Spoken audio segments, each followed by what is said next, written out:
So if you weren't watching on the last episode, we had a minor change to our wheel color.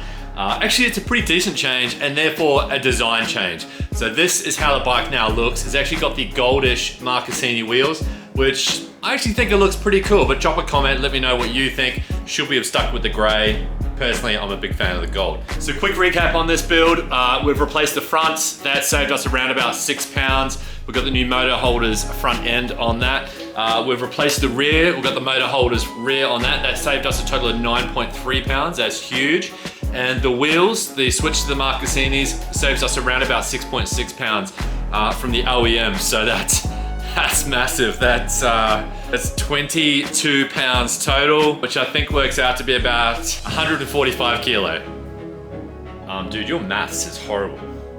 Yeah, okay, so maybe it's 10 kilo, but look, that's a massive saving. So onwards and upwards, let's get into it.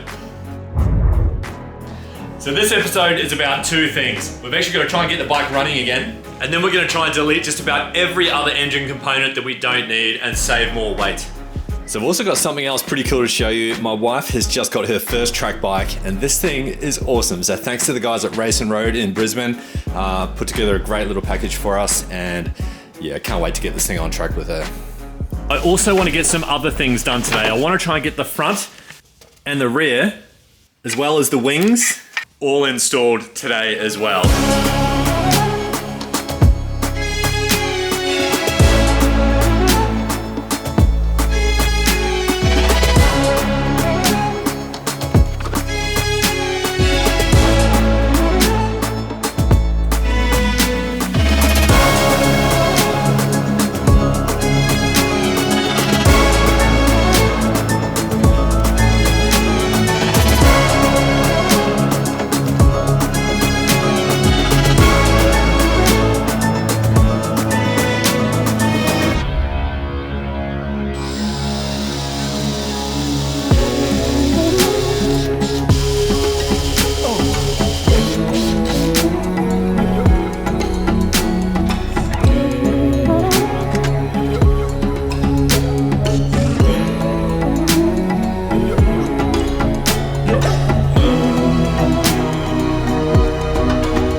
I've got to be honest, this is my first ever bike I've had with wings, so I'm sort of in the mood now. Why not just get the screen on as well?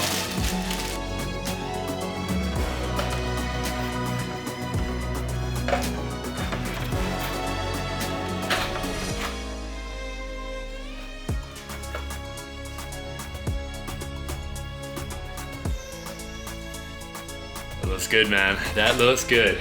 I am buzzing. Man, oh, I'm gonna get some light around here, hold on. Look at that. That is cool. Like, the only thing I could say I could fault is a little bit of the work on the actual, the fairing here just needs to be sanded back.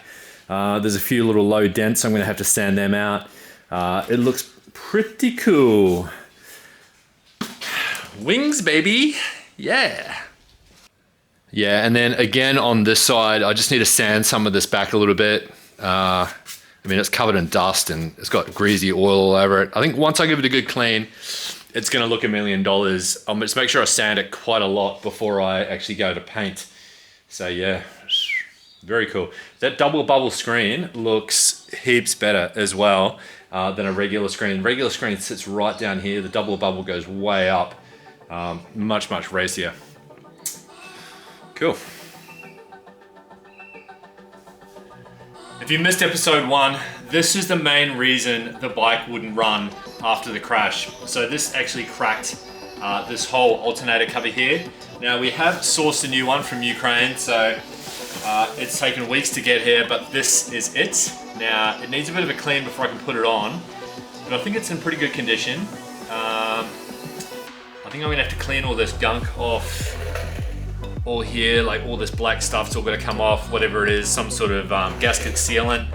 That's gonna come off, and then we've got to try and refit it. But it's not that easy to get off. I've had to order this special part from Ducati, which is a bearing puller.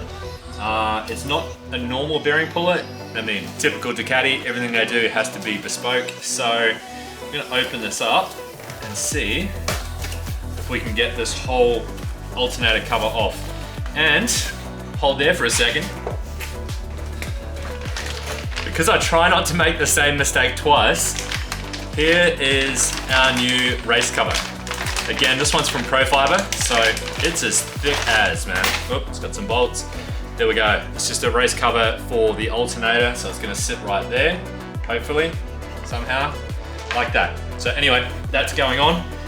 Actually, while we're talking about race covers, let me show you something.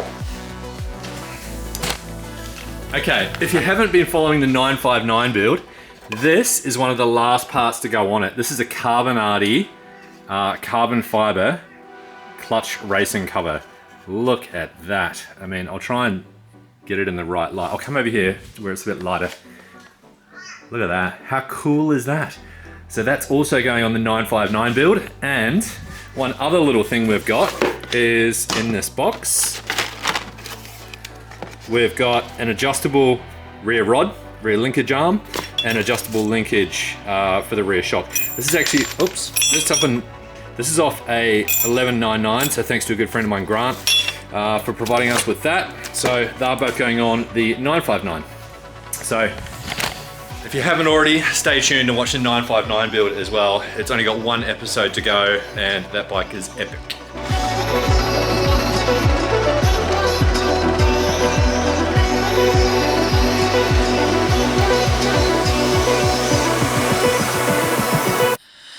Should work. I should just be able to go in and it'll just crack it off.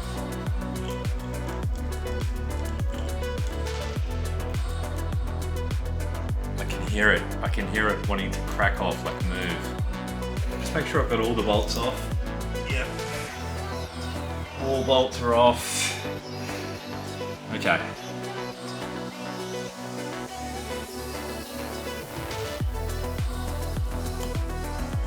Okay, just popped, and it's off.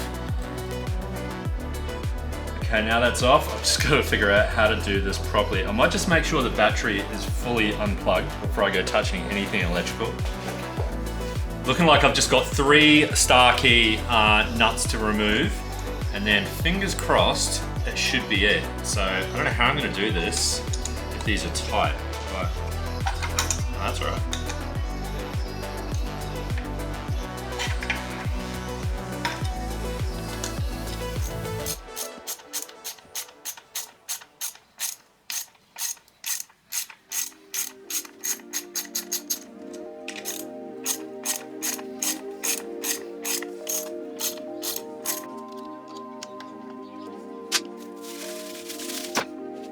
So pretty straightforward. All I had to do was replace all the gasket seal, clean it all up a little bit nicer, and then I actually used the tool screwed into the face of it to help me guide it back on properly, because it is quite magnetic if you try and do it by hand.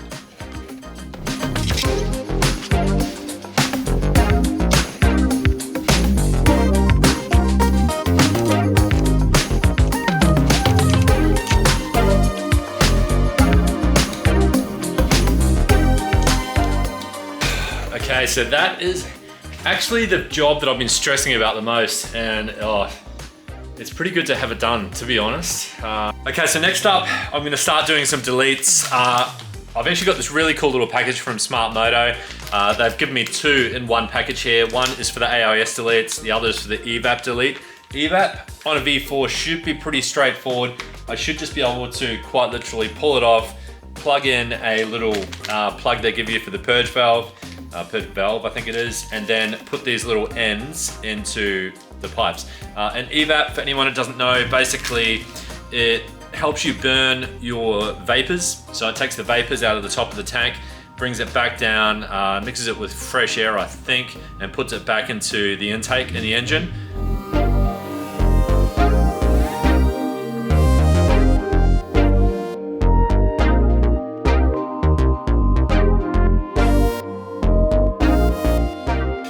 there you go. So you also want to try and get this whole cage off that holds the EVAP. And there's 2 hidden bolts all the way at the back. Just got to get them out. And then it should, you just got to unclip all of the little electrical connectors. And then it should be a case of just falling off. One more piece, maybe another 50 grams, 100 grams. So what's that, 10.1 plus 100 grams. Let's just call it 11 kilo. And look at that, much better access now up into the engine, so I can take the headers off on the next episode. So when we get the exhaust, it'll be heaps easier to get to the headers. Also makes it easier for me to get to the fans because I'll be deleting the fans off this bike. So next up is our AIS delete, and these beautiful little plates from Smart Moto are gonna go on. There's a little black bung that goes in the back of the gearbox, and then there's the resistor, which goes on the plug. So it should be relatively simple. Here on the back and on the front cylinder, we have the AIS module, comes up, goes into the back of the gearbox just there. That's the plug you want to undo and replace it with this. Each one of these just gets replaced with one of these brackets. Sorry, one of these, I guess you'd call them new faces, I guess. One on the back, one on the front, tear it apart, probably save another 200 to 300 grams.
So that is pretty much how I wanted it. It's not even protruding out of the top. It just sits nice and even.